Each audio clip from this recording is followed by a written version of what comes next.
Hi everyone. तो आज machine learning का एक ओवरऑल ओवरव्यू है जिसमें हम ये देखेंगे कि कैसे मशीन लर्निंग क्यों सीखनी चाहिए, इसका यूज़ क्या होता है। हमारे पास दो डेटा सेट हैं। तो जैसे कि हमारे पास यहाँ पर एक डेटा सेट दिख रहा है जिसमें एज है, एस्टिमेट सैलरी है और परचेज में 0 या 1 है। इसमें शो कर रहा है कि इस एज ग्रुप के लोगों ने जिनकी जितनी सैलरी है इस आधार पर उन्होंने कार परचेज करी है या नहीं करी है। पहला डेटा सेट तो ये। सेकेंड डेटा सेट है D1 डेटा सेट। इसमें जो सेल्स कंपनी है इसने सिर्फ एज और सैलरी का एक डेटा सेट बना रखा है जो इनके फ्यूचर के लिए काम आए कि किन लोगों को इन्हें पिक करना है, इन्हें कॉल करना है। जैसे कि आप देखते हैं कि डेली बेसिस पर हमें क्रेडिट कार्ड की तरफ से या क्रेडिट कार्ड जो भी लोन ऑफर करने वाले लोग होते हैं वो कॉल करते हैं। तो कॉल करते तो सर्टेन लोगों को ही कॉल आता है, सभी को कॉल नहीं आता है। कि वो इस आधार पर कॉल आता है कि आपकी सैलरी कितनी है और आपकी एज क्या है, आपके रिक्वायरमेंट क्या है। ये डेटा ये गैदर करते हैं, उस पर एनालिसिस करते हैं, फिर वो फोन कॉल करते हैं कि इस एज ग्रुप का है या इस एज या ये इतनी सैलरी मिलती है तो इसे कॉल करना चाहिए। और इसमें से चांसेस हैं कि 5 या 10% लोग जो हैं वो उनका कार या क्रेडिट कार्ड, होम लोन वगैरह पिक कर लेंगे, जो भी उनकी स्कीम है। तो हमारे पास दो डेटा सेट हैं। D2 जिसपे पहला डेटा सेट है जिसपे हम एक्सपेरिमेंट करेंगे, एनालाइज करेंगे, जिसमें एज दे रखा है, एस्टिमेट सैलरी दे रखी है, परचेजिंग पावर उन्होंने कार परचेज करी है नहीं करी है, ये पुराना डेटा है। और जो नया डेटा है उस पर हम जो अपना ट्रेन मॉडल है उसको इम्प्लीमेंट करेंगे। आइए सबसे पहले देखते हैं यहाँ पर हमारा जो डेटा है ये। तो मशीन लर्निंग कैसे वर्क करती है, क्या क्या यूज करते हैं।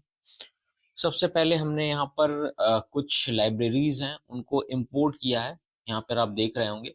हम इसको पहले कनेक्ट करते हैं, हमारा ऑलरेडी कनेक्टेड है लेकिन फिर से एक बार इसको ट्राई करते हैं। ऑलरेडी कनेक्टेड है तो कोई जरूरत नहीं है, ठीक है। हम इसको एग्जीक्यूट करते हैं और ये सक्सेसफुल एग्जीक्यूट हो गया। इसमें हमने कुछ नहीं किया, सिर्फ numpy, मैटप्लॉट और पांडास को हमने एग्जीक्यूट किया, जो भी लाइब्रेरीज हैं।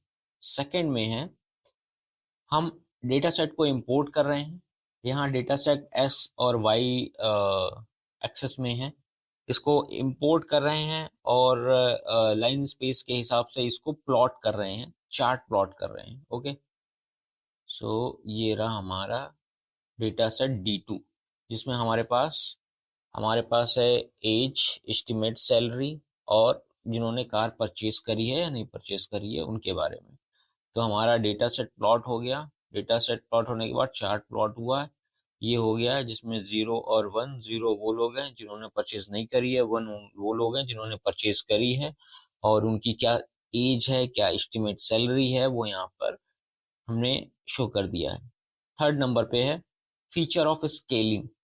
कैसे चीजों को स्केल करते हैं हम आगे की क्लासेस में देखेंगे। कैसे स्केलिंग करते हैं, ये यूज करते हैं जब हम मॉडल को ट्रेन वगैरह करते हैं। तो फीचर स्केलिंग हमने कर लिया। स्केलिंग करने के बाद हम train the logistic regression model. कई तरह के होते हैं, जिसमें सबसे फेमस होता है रिग्रेशन मॉडल। हम कई तरह के और भी यूज करेंगे बट अभी तो रिग्रेशन मॉडल है तो हम रिग्रेशन ही मॉडल यूज कर रहे हैं, ठीक है। तो हमने अभी ट्रेन किया हुआ है। ट्रेन करने के बाद विजुलाइज करेंगे मॉडल ऑफ रिजल्ट। ओके, तो यहाँ पर हमने ट्रेन मॉडल ट्रेन किया है और यहाँ पे हमने विजुअलाइजेशन किया है जिसमें यहाँ पर आपको शो हो रहा है कि जो भी लोग 50+ हैं या 40, ये कहेंगे 50+ हैं, उन्होंने बाय किया है और उनकी सैलरी अच्छी खासी है, ऐसे लोग हैं वो प्रेफरेबल हैं इस स्कीम के लिए या इस सेलिंग कंपनी के लिए कि जिनकी एज 50+ है और उनकी सैलरी अच्छी खासी है, वो लोग कार परचेज करेंगे। ओके, और हम यहाँ आते हैं, अब नया डेटा सेट लेंगे जिसमें D1 है। और D1 में हमने देखा था कि सिर्फ हमारे पास D1 में एज है और हमारे पास सैलरी एस्टिमेट है कि इनकी कितनी सैलरीज है। उसका हम डेटा इंपोर्ट करेंगे यहाँ पर। यहाँ पर हमने डेटा देखा है कि कितनी सैलरी है, क्या एज है, उस हिसाब से हम इस नए मॉडल को जो हमने ट्रेन किया है, अप्लाई अवर न्यू मॉडल, तो हम उस नए मॉडल पर हम इसको अप्लाई करने की कोशिश करेंगे। अब अप्लाई तो कर दिया है, इसके बाद हम विजुअलाइजेशन देखेंगे कि क्या है इसका विजुअलाइजेशन। यहाँ पर हमने देखा है ये जो 50 और 45 और 50 से थोड़ा लोअर या 45 कह ली, 45 प्लस के जो एजेड लोग हैं और जिनकी सैलरी अच्छी खासी है, वो इस स्कीम को बाय करेंगे। ओके, तो ये जो ब्लू कलर में दिख रहा है वो प्रेडिक्टेड वैल्यू दिखा रहा है कि यहाँ पर जिनकी एज क्या है, उनकी सैलरी क्या है, वो इस तरह के लोग हैं जो बाय करेंगे। ओके, तो मशीन लर्निंग सीखने का एक फायदा है कि हम किसी मॉडल को ट्रेन कर सकते हैं अपने प्रोजेक्ट के हिसाब से, और उसके बाद उस मॉडल ट्रेन मॉडल को किसी नए वैल्यू के साथ या किसी नए डेटा सेट के साथ हम उसको इम्प्लीमेंट कर सकते हैं। में जितने भी आपको कोड दिखाए गए हैं या डेटा सेट दिखाए गए हैं, ये सभी चीज़ें अवेलेबल हैं नीचे दिए गए जो डिस्क्रिप्शन के लिंक में। आप वहाँ जाएं, विजिट करें, सब्सक्राइब करें मेरे चैनल को, ट्विटर पे फॉलो करें, और टेलीग्राम पर चैनल को सब्सक्राइब करें। Thank you. एक इम्पॉर्टेंट इन्फॉर्मेशन है